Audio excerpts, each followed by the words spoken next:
Good afternoon. Here we have today is Mr. Eron Bloomgarden, who is the partner of EKO Asset Management Partners.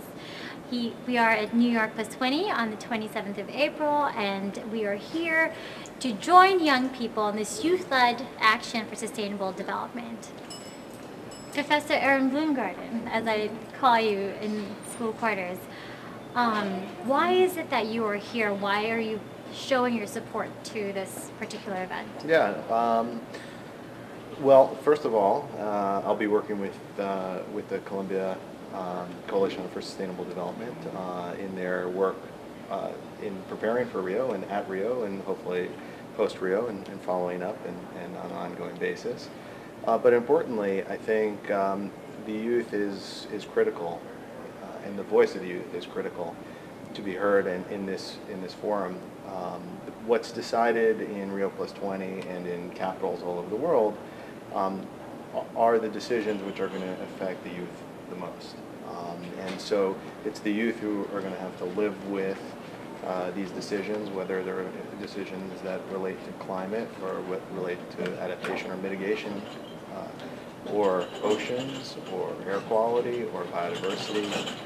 And so it's absolutely crucial that the voice of the youth is heard, and that it's an effective voice. So that's what I'm hoping to contribute and help all of you and all of us make that as effective and powerful as possible, inserting that perspective into this critical process. So you've been following the climate change negotiations for a while now, and you had also done work because of the results of the climate negotiations. What do you hope for as an outcome for the sustainable development negotiation? So there's a sustainable development, obviously Rio+20, which we're all interested in. And the scope of that meeting will be much broader than climate. Obviously, climate will be a critical component and is a sort of overarching issue that's affecting every other environmental policy. I hope that we get a strong message from the conference that is then taken to the COP meeting later that month or later in the year, and that we have some sort of consensus around dealing with mitigation in a real and effective way, more than we've seen in the past. What are your contributions to, I guess, climate change or sustainable development in your current profession? My firm, EKO Asset Management Partners, was founded on the thesis that the environmental issues that we're facing aren't going to be solved by policy alone and won't be solved by philanthropy alone. We need to figure out a way to harness the power of private capital and private industry as part of the solution in addressing climate change, in addressing biodiversity, and all the other environmental issues that we're facing. And so what I'm really focused on is how do we change incentives, how do we create innovations, and how do we get private investors and private industry involved in creating innovations to solve the climate problem. We've got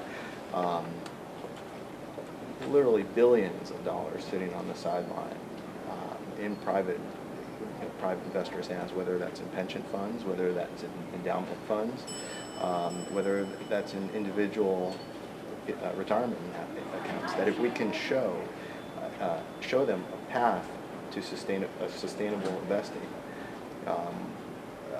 we can unleash this tremendously powerful pool of capital towards sustainability goals, and that might come in the form of carbon projects. It might come in the form of infrastructure and rethinking the way that we've the built environment is structured. It might come in the way of sustainable fisheries. I mean, there are a whole set of areas that we're looking at where there may be investment opportunities, and if we can get the incentives right, and we can get the policymakers to think about how they create the right incentives to unlock this hidden pool of capital, it can just be really transformative in terms of getting us to where we need to be with respect to our sustainable development objectives. What are the biggest challenges to sustainable development? Well, look, I mean, obviously we have big environmental challenges: environment, water, oceans, biodiversity, etc.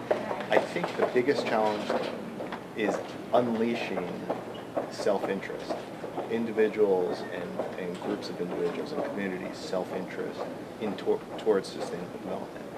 Too often there's a environment and sustainable development is positioned as opposed to economic development and growth. And we're never going to win in that argument. And it's obvious and should be obvious to us that sustainable development is in our self-interest in the long term and many times in the short term. So we need to figure out how we unlock self-interest, both collective and individual self-interest. If you had a message to the youth, what would it be on sustainable development? So I think my main message to the youth would be get your voice heard in not only in Rio+20 and the UN. The UN and the UN negotiations and UN meetings are only as strong as the member nations. So while working through the UN and working through Rio+20 is absolutely critical, it's equally as critical to work on the capitals around the world, whether it's in Washington, whether it's in Europe, or whether it's in Brazil. I mean, I think getting countries on board to support these sorts of things is crucial. Well, thank you very much. Thank you. Professor Bloomgarden. It's really great to have you and show you support to these youth and students, who some of them are your students who look up to you as well. Great. Pleased to be here. Good luck. Thanks for your support. Yeah.